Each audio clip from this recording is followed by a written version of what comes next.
Welcome back, heroes of the Chaossquad. Now let's review the last episode of Dragon Ball Super.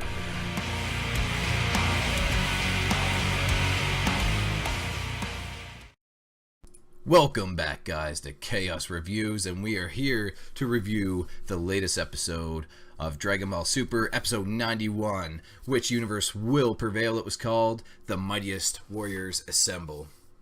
So, basically, the episode begins with Zen-chan and other Zen-chan having a little rock, scissors, paper battle with like a hammer and a helmet, and yeah, I don't know. Those two just make me laugh. It's pretty hilarious. You got two so powerful beings that like are so childish and like unaware of their powers, I think, and they're always just so bored. Quite funny. But so that's how it kind of kicks off, and then the Supreme Angel appears, and they're kind of like wondering, can the tournament start now? And they were like, we shouldn't break our promise. So he was trying to explain to them, let's not break our promise. They need the proper time to preparing, because some of them are struggling and what have you. It'd be kind of unfair, you know, if your friend Goku wasn't prepared properly. Let's take a peek how they're all doing, because some are struggling or whatever. And so we kind of get this cool. This episode is really cool, actually.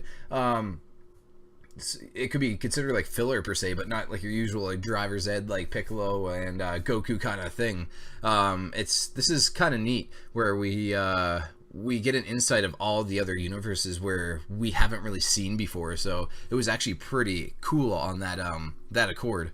So basically, we go and see what Goku and all of them are doing, and they're all having a meeting. Beerus, Goku, and they're all kind of gathered, and they're just like, "Where's Vegeta?" And then Whis shows where Vegeta is. He's going to trade in the hyperbolic time chamber, and Popo is just like, "Man, if you break that thing again, I'm dropping that ban hammer so hard down on you." And Vegeta's like, "Whatever, man." So, it was pretty funny there. That.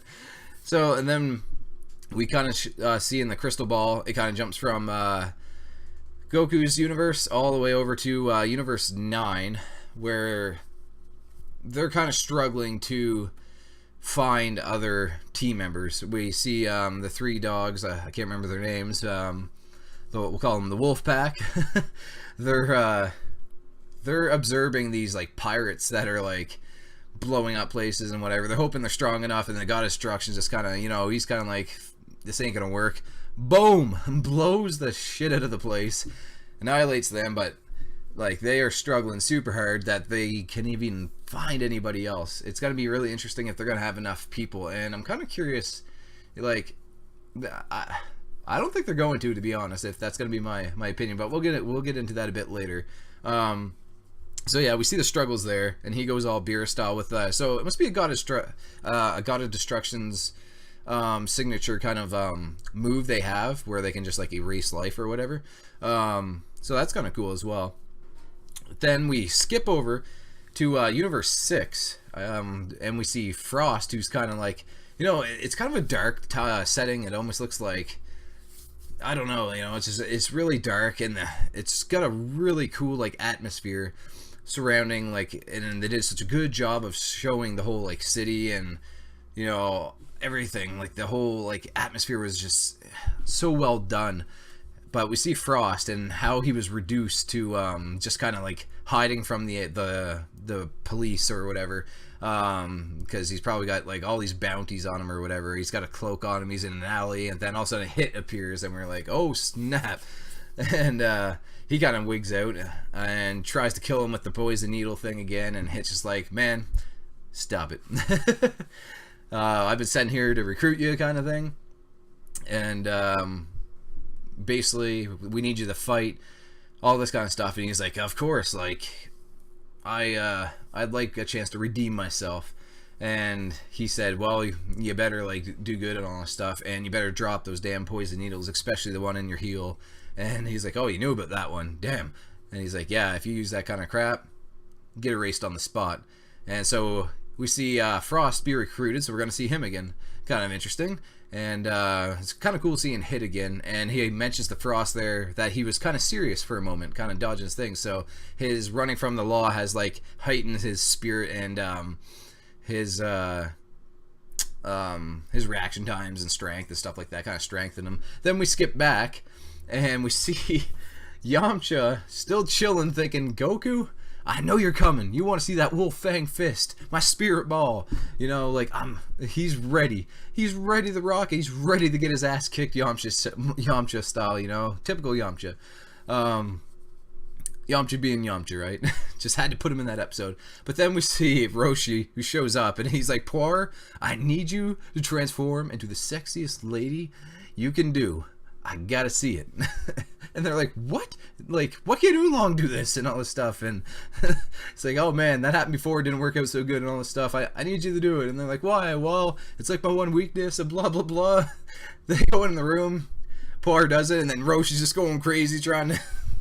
It was awesome. You know, old school Master Roshi humor with like Oolong and Yamcha. Like it's great. You know, that stuff's been going on since Dragon Ball, early Dragon Ball Z. It's classic. It was so well done, and I love that Dragon Ball Super.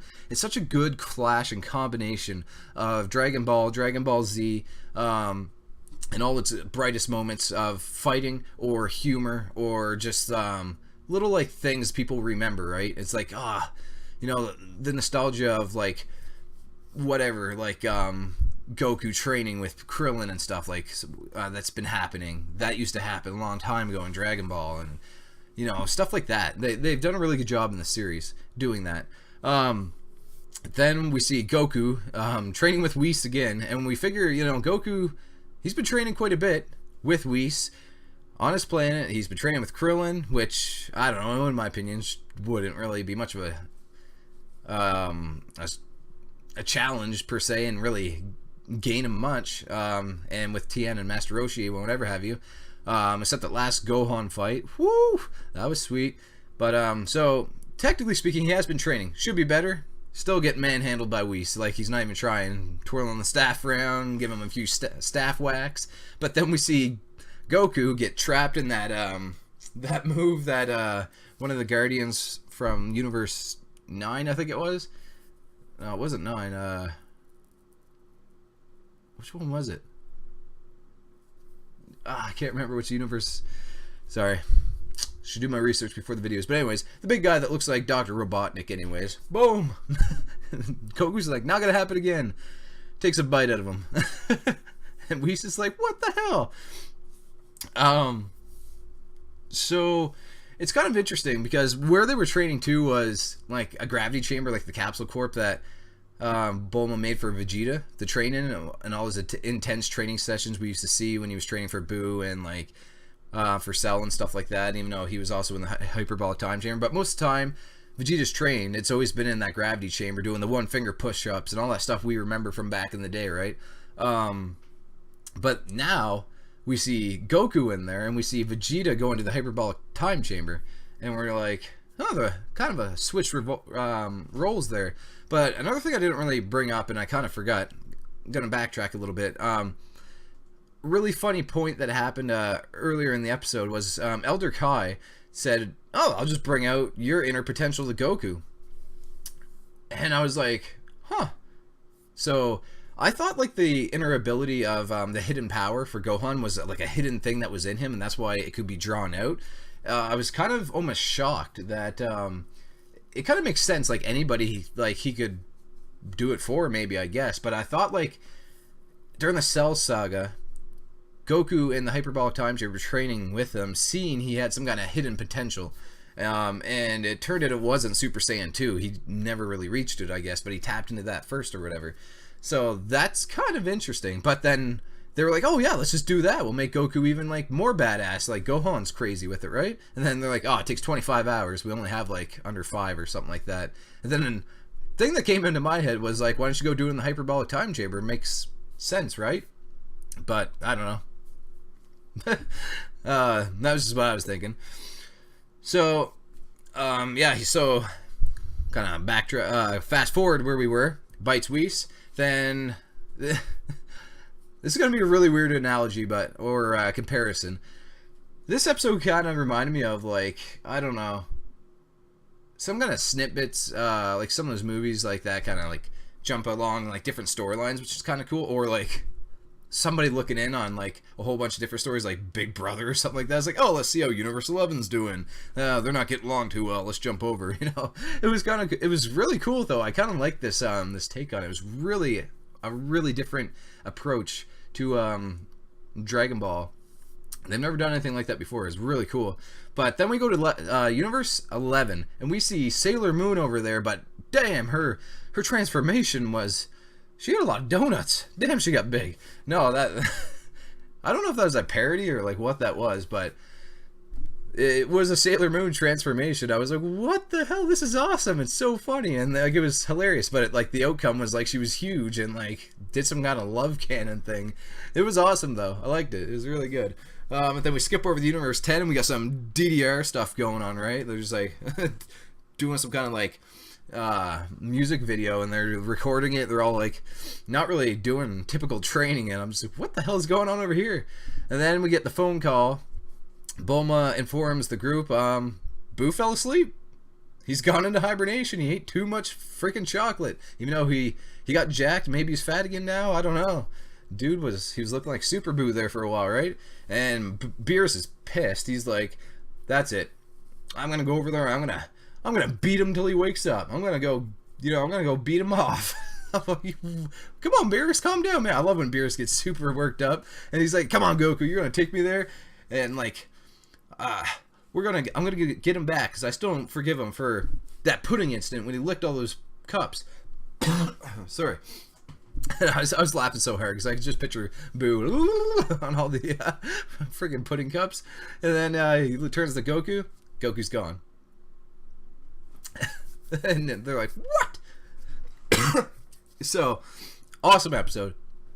Another 9+ episode, 100%. Very good, very well done, very different. But different is not bad by any means. It was an episode. Geez, sorry. It was an episode that didn't really have any fighting. We had a little bit of training with Whis and stuff like that, but it goes to show with Dragon Ball, you don't need these crazy battles all the time, right? This was a different approach and take, and they nailed it spot on. The animation for this new series is phenomenal. Like, very high quality and good, but the way they capture all the universes and how they just like how the animation's done, and they're showing the dark and gloomy side of Hit's universe where Frieza was. It's like almost like, I don't know, like the Joker or something, like Dark Knight kind of style. Or then you see the skippity uppity kind of DDR thing going on in Universe 10, and then you got Sailor Moon going crazy with all these rainbow stuff going in 11. It's just like, I don't know, they have the humor, they have the fighting. It's been impressing me on and on. Great episode again though. They followed up a crazy good episode with tons of training and fighting with Gohan and Goku to one with not that much fighting, but it contrasted perfectly with the flavor of the old episode. It was amazing, and I can't wait till the next one because we are creeping up. They're milking this thing though. It's these 40 hours or 48 hours, whatever it's supposed to be till the tournament started. Man, they're taking a long time. But anyways, thanks for watching. Got a new microphone, I'm sure you noticed. Trying to up the quality a little bit more on the videos. Trying to make them a little bit better. Hope you enjoyed it a little bit better. Thanks for watching. I'll see you guys next week with my usual review. Chaos out.